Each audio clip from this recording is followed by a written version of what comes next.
श्रियकान्ताय कल्याणनिधये निधयेत्तिनाम् श्रीवेङ्कटनिवासाय श्रीनिवासाय मङ्गलम् लक्ष्मी सविभ्रमालोकसुभ्रूविभ्रमचक्षुषे चक्षुषे सर्वलोकानां वेङ्कटेशाय मङ्गलम् श्रीवेङ्कटाद्रिशृङ्गाग्रमङ्गलाभरणाङ्ग्रये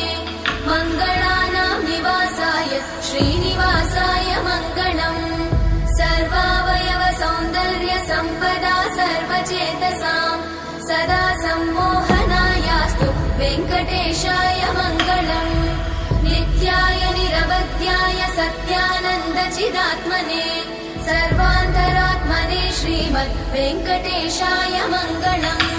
स्वतः सर्वविदे सर्वशक्तये सर्वशेषिने